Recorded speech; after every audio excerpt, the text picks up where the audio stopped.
వరలక్ష్మి అండి. మేము మదీనాగూడలో ఉంటామండి. అయితే ఇక్కడ డాక్టర్ శివప్రసాద్ గారి గురించి నేను కొన్ని మాటలు మాట్లాడాలని అనుకుంటున్నానండి. ఆయన పంక్చువాలిటీ ఏంటి, ఆయన స్టాఫ్ యొక్క పంక్చువాలిటీ ఏంటి నేను చెప్పదలుచుకున్నానండి.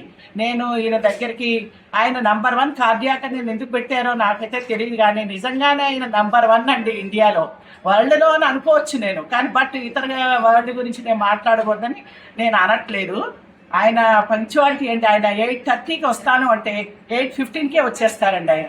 మనమేనా ఇంకా 5 మినిట్స్ లేట్ చేస్తాం, కానీ అంత వాళ్ళ స్టాఫ్ నర్సులు అయితే నేను 2-3 సార్లు ఇందులో జాయిన్ అయ్యానండి.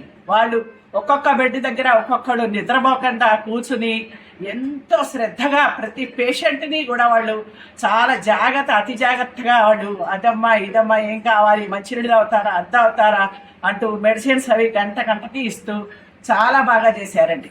ఇంకొక విషయం, ముఖ్య విషయం నా పర్సనలే కానీ చెప్తున్నాను. నేను 2 మంత్స్ బ్యాక్ కాలికి ఇన్ఫెక్షన్ వచ్చి జాయిన్ అయ్యానండి. జాయిన్ అయితే మొత్తం నా బాడీ అంతా కూడా ఇన్ఫెక్ట్ అయిపోయిందండి. ఆయన ఏం చెప్పారంటే మా వాళ్ళందరితోటి 50-50 ఛాన్సెసే, నేను చెప్పలేను అన్నారు.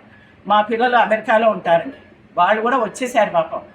నేను ఆయనతో పోరాడో అన్నామో ఆయన నాతో పోరాడో తెలియదు, కానీ నన్ను 12 డేస్ ఉంచుకునండి బయట పడేశారు. నేను ఎంత బాగా హెల్తీగా తయారయ్యానంటే అండి, అప్పుడు స్టంట్ కూడా అప్పుడు వేద్దాం అనుకుని, వద్దమ్మా మీరు వీక్గా ఉన్నారు, నేను మీకు తర్వాత వేస్తా అని మళ్ళీ మొన్న పిలిపించి ఆయన స్టంట్ అది వేశారండి.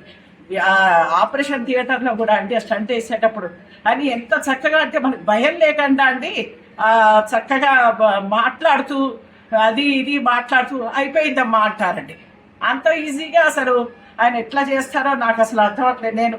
నేను ఒక 10 మంది దాకా పంపించానండి ఈయన దగ్గరికి. వాళ్ళు ఇంకో 10 మందికి చెప్తారు.